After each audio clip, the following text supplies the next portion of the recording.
Why are the cobblestone streets of Portugal, once bustling with the vibrant steps of young families, now shadowed by the silent sighs of those unable to afford their own home?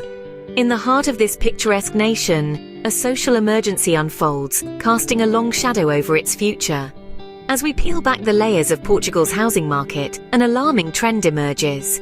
Over the past years, property prices have soared, climbing far beyond the modest increases in local incomes. This escalation is not just a temporary blip, but a deep-rooted issue that threatens the very fabric of Portuguese society.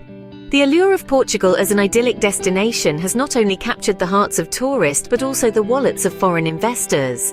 The influx of international capital into the real estate sector has been staggering, with investments running into the tens of billions of euros.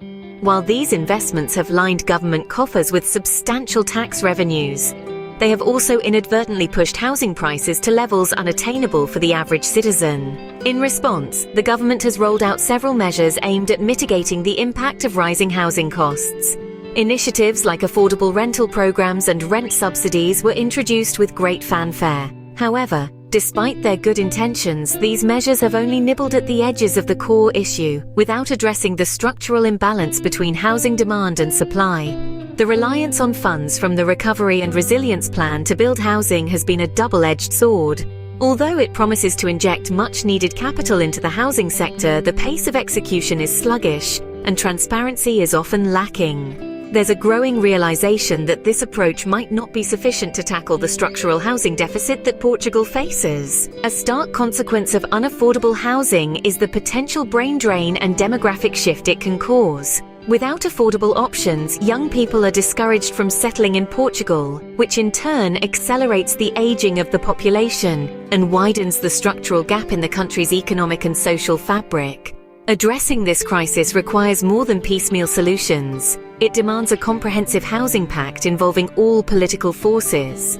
Over the next decade, this pact should pave the way for a collaborative effort among private, cooperative, and public sectors to embark on a large-scale construction program. The goal? To build housing that aligns with the life projects and needs of Portuguese citizens, particularly the younger generation. Drawing inspiration from Sweden's Million Programme in the 60s, which aimed to construct 1 million homes in 10 years, Portugal could adopt a similar ambitious approach. A strategic, multi-sectoral and integrated public program could be the key to building and rehabilitating hundreds of thousands of homes over the next decade. This initiative would not only stimulate Portuguese construction firms and generate employment, but also rejuvenate cities, enhance territorial cohesion, and improve environmental and energy efficiency.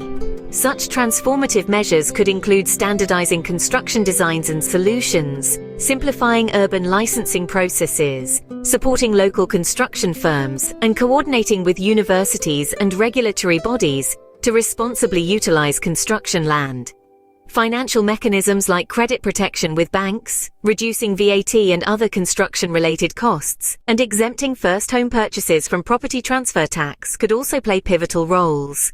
In conclusion, Portugal stands at a crossroads. The housing crisis is not just an economic issue, but a profound social emergency that demands urgent and decisive action. By fostering a collaborative, strategic, and ambitious housing initiative, Portugal can secure a future where every citizen can afford to call this beautiful country home.